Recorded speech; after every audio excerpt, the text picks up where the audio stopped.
Assalamualaikum dan salam sejahtera bersama dengan saya Rizaudin Roslan dalam 15 minit MMTV edisi 7 November 2022. Pembangkang tidak harus mencampuri urusan pelantikan semula Datuk Seri Ismail Sabri Yaakob sebagai Perdana Menteri sekiranya Barisan Nasional BN berjaya menubuhkan kerajaan selepas pilihan raya umum ke-15 PRU 15. Presiden UMNO Datuk Seri Dr. Ahmad Zahid Hamidi menegaskan sebenarnya tiada isu yang mempersoalkan Ismail Sabri sebagai calon Perdana Menteri. Malah poster naib Presiden UMNO itu ada di mana-mana termasuk di Bagan Datuk.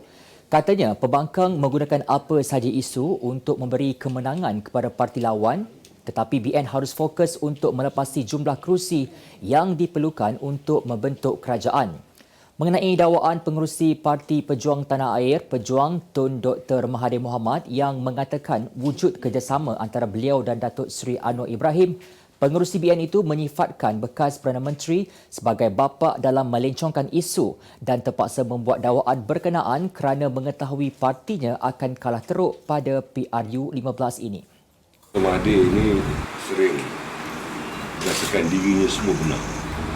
Dia khawatir partinya itu mengalami kekalahan yang teruk. Diversion of issues is always his top priority. He is known as the father of diversion of issues. Pertandingan merebut 222 kerusi parlimen pada PRU 15 menyaksikan jumlah percalonan tertinggi membabitkan 945 individu sekaligus menjadi pilihan raya paling sengit dalam sejarah demokrasi negara. Pengerusi Suruhanjaya Pilihan Raya Malaysia Tan Sri Abdul Ghani Saleh berkata seramai 818 calon lelaki dan 127 calon wanita bersaing untuk memenangi hati 21 juta pengundi. Jumlah berkenaan juga jauh lebih tinggi berbanding 687 jumlah calon parlimen yang bertanding pada PRU 14 dan 579 calon pada edisi PRU 13. Bagi kerusi Dewan Undangan Negeri melibatkan Pahang, Perlis dan Perak menampilkan 441 calon termasuk Don Bugaya Sabah. PRU kali ini juga menyaksikan pentempuran sengit apabila 77 parlimen menampilkan saingan 5 penjuru dan ke atas termasuk 10 penjuru di Parlimen Batu. Mengikut pecahan umur, seramai 241 calon parlimen berumur dalam lingkungan 40 hingga 49 tahun diikuti 298 calon yang berumur 50 hingga 59 tahun dan 258 calon yang berumur 60 tahun dan ke atas. Bekas Perdana Menteri yang juga penyandang kerusi Parlimen Langkawi Tun Dr. Mahathir Mohamad merupakan calon parlimen tertua pada usia 96 tahun. Calon termuda pula adalah Peggy Chow Zi-Ting berusia 23 tahun yang bertanding di Parlimen Tenom menggunakan tiket Parti Bebas. Barisan Nasional akan mengumumkan manifesto malam ini dengan tawaran 10 teras utama dan 99 strategi untuk kesejahteraan rakyat dan negara. Pengerusi BN Datuk Seri Dr. Ahmad Zahid Hamidi berkata 10 teras itu akan menjadi perubahan atau game changer dalam meletakkan rakyat dan negara pada landasan betul khususnya dalam menghadapi jangkaan kemelesetan ekonomi dunia tahun depan. Katanya manifesto itu akan menggariskan langkah-langkah yang bakal dilaksanakan bagi memastikan jangkaan kemelesetan ekonomi dunia tidak akan memudaratkan atau memberi kesan buruk kepada rakyat Malaysia. BN juga katanya mampu memastikan pelaburan langsung asing FDI dan pelaburan langsung domestik DDI dipertingkatkan supaya lebih banyak peluang pekerjaan diwujudkan. BN semalam mengumumkan manifestonya yang menekankan mengenai kestabilan politik dan pembangunan ekonomi. Calon Barisan Nasional Parlimen Sungai Buloh, Khairi Jamaluddin, mempersoal mengapa Kerajaan Pakatan Harapan tidak membuat tuduhan di mahkamah sekiranya beliau terlibat dengan penyalahgunaan wang seperti didakwa lawannya dari PH, Dato' R. Ramanan. Sehingga kini penyandang Parlimen Rembau itu masih tidak dikenakan sebarang tindakan undang-undang termasuk sewaktu pemerintahan Tun Dr. Mahathir sepanjang 22 bulan PH memerintah. KJ juga menegur Ramanan agar tidak mengitar semula cerita sebagai bahan berkempen. Ramanan menuntut penjelasan daripada KJ mengenai beberapa isu yang dikatakan dengan Menteri Kesihatan termasuk isu ECM Libra RM14 juta, KBS RM107 juta dan Ultra Kirana Sdn Bhd UKSB RM70 juta. Calon Perikatan Nasional PN Parlimen Sepang Datuk Seri Rida Muhammad Harun menyangkal dakwaan beliau mengelap tangan di pakaian ibunya selepas bersalaman dengan salah seorang penyokongnya. Menjelaskan individu yang bersalaman itu ialah pegawainya, Rina berkata dia hanya merehatkan tangan di baju ibunya dan bukan seperti yang didakwa netizen. Rina menyarankan semua parti yang bertanding dapat berkempen secara sihat demi menjaga kesejahteraan dan bukan cuba mengeksploitasi sentimen kebencian. Terdahulu, tular video yang memaparkan insiden Rina mengelap tangannya di pakaian ibunya, Tayyibah Rusli, setelah bersalaman. Insiden dirakamkan ketika hari penamaan calon pada Sabtu lalu ditonton lebih 3,000 kali dan menerima banyak komen negatif termasuk menuduh aksi beliau sebagai kurang sopan. Apa yang ada dengan Media Mulia Sdn Bhd? Di Media Mulia kami memaparkan berita-berita terkini, tepat dan sensasi menerusi Putusan Malaysia dan juga Kosmos. Berita-berita berkenaan isu semasa, politik, hiburan, sukan, laporan khas. Pelbagai segmen seperti program diskusi dan bual bicara. Korang yang dipaparkan berkongsikan pemikiran baharu dan suara kontemporari. Dapatkan perkembangan berita semasa melalui laman web dan juga platform media sosial kami, Putusan Online dan Kosmo Online. 7 lelaki termasuk 4 penghantar makanan mengaku bersalah di Mahkamah Magistrate Johor Bahru atas tuduhan melakukan khianat dengan merosakkan dan menterbalikkan sebuah kereta Khamis lalu. Mengikut pertuduhan, ketujuh-tujuh tertuduh secara bersama-sama didakwa melakukan perbuatan khianat itu dengan merosakkan kesemua cermin dan pintu kereta dengan cara menumbuk, mendendang, menghentak dengan menggunakan topi keledar, membaling batu serta menterbalikkan kereta jenis Prodo Myvi milik Tan Jing Hui, 21 tahun sehingga menyebabkan kerugian dengan anggaran sebanyak RM15,000. Kesemua tertuduh didakwa melakukan kesalahan mengikut Seksyen 427 Kanun Keseksaan yang dibaca bersama-sama Seksyen 34 Kanun Keseksaan. Jika sabit kesalahan, mereka boleh dikenakan hukuman penjara maksimum 5 tahun atau denda atau kedua-duanya sekali. Mahkamah membenarkan tertuduh diikat jamin RM7,000 setiap seorang dengan seorang penjamin selain syarat tidak boleh mengganggu saksi dan mangsa serta melapor diri di Balai Polis Berhampiran. Tarikh sebutan semula kes pada 18 Disember depan. Angka korban naas udara di Tanzania meningkat pada 19 orang selepas sebuah pesawat komersial milik syarikat penerbangan Precision Air membawa berpuluh-puluh penumpang terhempas ke Tasik Victoria ketika menghampiri Bandar Bukoba.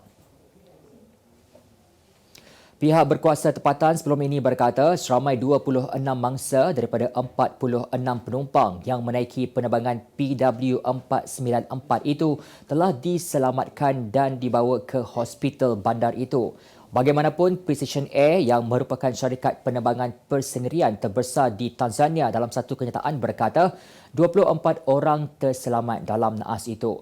Menurut Precision Air, pihaknya telah menghantar pasukan penyelamat dan penyiasat ke lokasi kejadian dan menzahirkan ucapan takziah yang mendalam kepada mangsa tragedi udara itu. Bencana berkenaan merupakan antara naas pesawat paling berdarah dalam sejarah negara Afrika Timur itu. Uganda melanjutkan perintah berkurung 3 minggu di 2 daerah yang menjadi pusat penularan wabak Ebola termasuk menguatkuasakan larangan perjalanan serta menutup tempat awam. Sejak wabak Ebola diisytiharkan di daerah Mubende pada 20 September lalu, penyakit demam berdarah itu telah merebak ke seluruh negara Afrika Timur, termasuk ibu kotanya Kampala. Sebanyak 51 kematian dilaporkan setakat kemarin, malah varian yang kini menular di Uganda dikenali sebagai virus Ebola Sudan. Pertubuhan Kesihatan Sedunia WHO berkata Uganda merekodkan lebih 150 kes disahkan dan disyaki Ebola termasuk 64 kematian. Pada masa ini, belum ada vaksin bagi varian tersebut dan terdapat risiko tinggi Ebola merebak lebih jauh termasuk ke negara-negara jiran Uganda.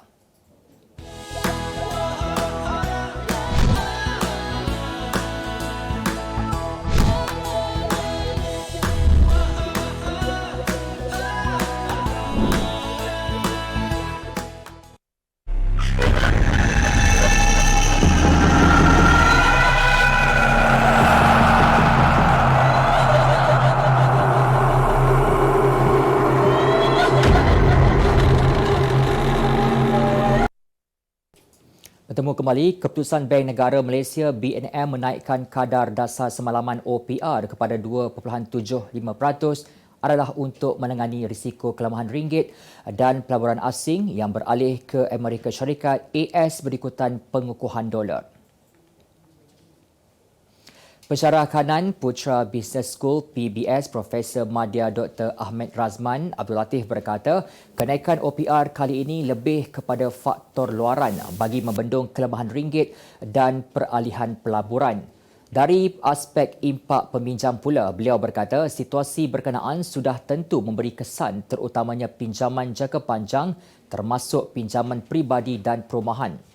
Khamis lalu, Mesyuarat Dasar Monetari MPC BNM membuat keputusan menaikkan OPR sebanyak 25 mata asas kepada 2.75% yang merupakan kenaikan keempat berturut-turut bagi tahun 2022. Kenaikan kali keempat berturut-turut itu juga adalah pertama kali sejak penanda aras kadar faedah pinjaman tempatan itu diperkenalkan pada 2004. Malaysia dan United Kingdom UK berhasrat menaik taraf jawatan kuasa bersama kerjasama perdagangan dan pelaburan kepada jawatan kuasa perdagangan ekonomi bersama JETCO yang diketuai pada peringkat menteri. Kementerian Perdagangan Antarabangsa dan Industri MITI dalam satu kenyataan memberitahu perkara itu diusulkan dalam mesyuarat jawatan kuasa bersama yang kedua di London. Hasrat naik taraf itu adalah bagi mengiktiraf kepentingan hubungan perdagangan termasuk membantu mempromosikan dan meningkatkan hubungan perdagangan, pelaburan dan kerjasama ekonomi termasuk menangani halangan perdagangan yang menjejaskan perniagaan antara kedua-dua negara. Mesyuarat Jawatankuasa bersama itu turut menyaksikan ucapan penghargaan UK kepada Malaysia kerana meratifikasikan perjanjian komprehensif dan progresif bagi perkongsian Trans-Pacific CPTPP. Aston Villa menghadiahkan kekalahan keempat Manchester United musim ini selepas berjaya melakar kemenangan 3-1 dalam aksi Liga Perdana Inggeris EPL di Stadium Villa Park malam tadi. Kemenangan itu juga menjadi permulaan positif buat pengendali baharu Villa Unai Emery selepas menggantikan Steven Gerrard yang dipecat bulan lalu. Menerapkan corak menyerang, tuan rumah tidak menunggu lama untuk membuka tirai jaringan menerusi ledakan Leon Bailey seawal minit ke-7. 4 minit kemudian, gawang United yang dikawal David De Gea dibocori buat kali kedua hasil jaringan pertahanan kiri Lucas Digne. Tersentak dengan jaringan itu, United cuba mengatur beberapa gerakan namun gagal menemui sasaran ketika Villa jelas lebih banyak mendominasi permainan dengan corak permainan pantas sehingga memberi kesukaran kepada pemain The Red Devils. Kekalahan itu menyaksikan United kekal di tangga kelima perlawanan dengan dipisahkan 3 mata dengan Tottenham di kedudukan keempat. Sebagai penutup 15 minit MMTV hari ini, saksikan laporan cuaca Selasa 8 November 2022. Jangan lupa dapatkan akhbar utusan Malaysia dan Kosmo untuk berita-berita terkini dan menyeluruh. Sekian saja daripada saya, Rizaldin Roslan. Assalamualaikum dan salam sejahtera.